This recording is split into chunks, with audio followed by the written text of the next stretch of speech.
What is up, conscious monkeys? Welcome to another episode of Catch Up with Clayton. As always, I'm your host, Clayton, and today's episode is going to be short and sweet, but that doesn't mean that it's going to lack quality. This is going to be a high quality, but short video, audio, however you're consuming this. So first of all, I want to start with a big shout out to a couple of friends of mine. I want to get into what you should expect in year 2 of the podcast. You're going to discuss unlocking a new clair-sentient ability. Well, I guess it's not sentience, but a clair-ability. Unlocking a new clair-ability. And then that's basically it. So let's just jump right into it. And I want to give a huge shout out to my friends, Ben and Lauren. They just got married over the weekend. So everyone cheered up for them. Beautiful wedding. Absolutely killed it. Great to see old friends, but not too much spiritual context there. There were a couple funny stories, but I'm going to gloss over those because it doesn't exactly pertain to what we are talking about here. What we are talking about here, though, is the podcast. And year number 2 is on the horizon. So in year 2, I have already filmed, let's see here, episodes 49 through 55. And I have 56 coming up later this week. And a theme that I've noticed, there's a couple of them, but the major theme I've noticed is that it has been really focused around spiritual content creators.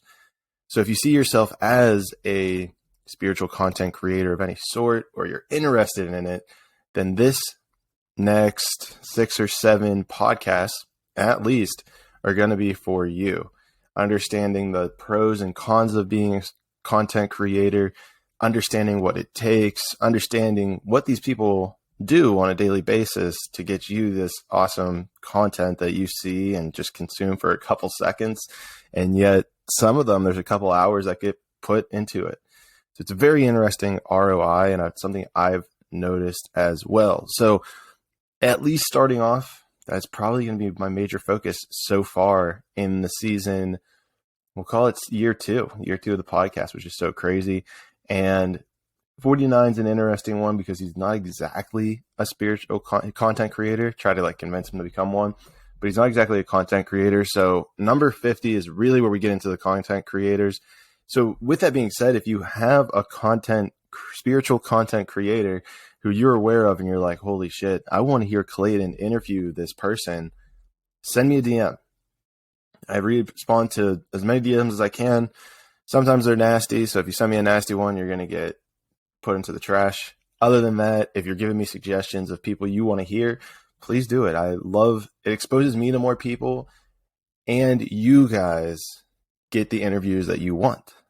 And that's probably 25-30% of the reason I'm doing this is to give you guys great interviews. The other 70% is because I want to.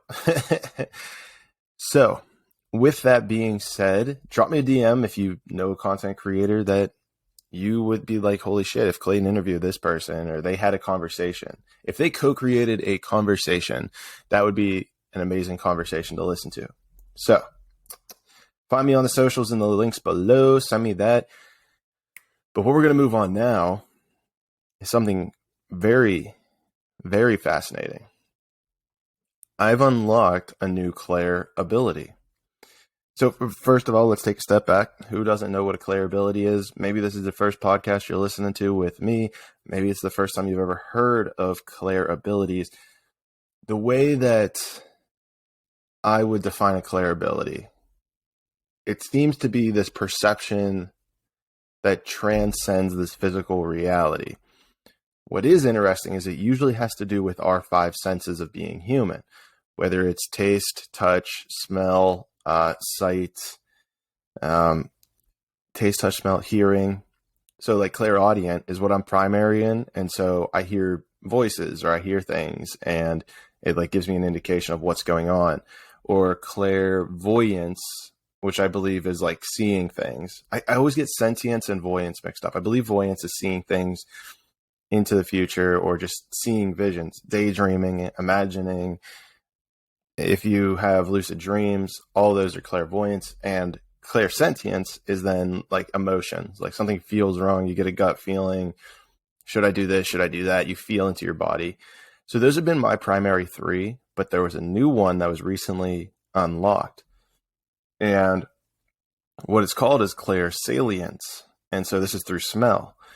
And I'll tell you the story, right? So there's a new person that I was hanging out with, and what happened? Something happened. Oh, I think it was right whenever we started hanging out, or at some point we hugged, and I smelled her. Like, might sound a little weird, but it wasn't like I went out of my way and like as I hugged, like, let me see what you smell like. It was more along the lines of like a whiff, like, in passing, like you hug someone, you get a whiff of what they smell like. And I got this download of information about her, and I was like, oh, that's weird. I was like, did I pick that up off that smell? I don't know. And so I kind of just dismissed it. But then as we kept talking, she started saying things, and the things that she was saying aligned with the smell of who she is, what she believes in, what she does. The thing, I don't want to give it away just because it's like, I don't want to call this person out, but it made it really fascinating because I was like, holy shit, I just unlocked Clair-salience. So, and I don't know how to control it. I don't know if it's every time, but this was like the first experience I had where it was like, damn, if I smell someone, I can figure shit out about them. And the last thing I'll end this on is there's nothing special about me. There seriously isn't, guys. I started leaning into my main Clair-ability. People always wonder, how do you unlock these? Well, this is how, is that you lean into that main Clair-ability. My dominant one was audience and voyance. And so I leaned into those for a majority of the stuff. And then I think just along the path, it unlocks new things, is because you become aware to new perceptions of reality. And so, excuse me, that would be my suggestion, is just to lean into one of them. I know you have at least one of them. So if one of those four is not aligned with you, go check them out. I don't know all of them. I'm not an expert in it, but I will do more research. So coming back to you. So that's the Clair-abilities. What else we got here? I'm starting a program. This is kind of cool. I'm starting a program to become a better communicator. I don't have a lot on that. It is in the beta stages right now. I'm just about to sign up for it. So give me some time to get you guys feedback on that. And the last thing I'll finish off with today is that I am going to the zoo. So that's going to be dope. So hopefully, I guess you won't know this. You won't be able to check it. So hopefully you saw me on Instagram or anywhere that I'm at the zoo today, or yesterday, I guess, because you'll be listening to this at least on Thursday. But if you don't see me at the zoo, then you will see me in the 6th dimension.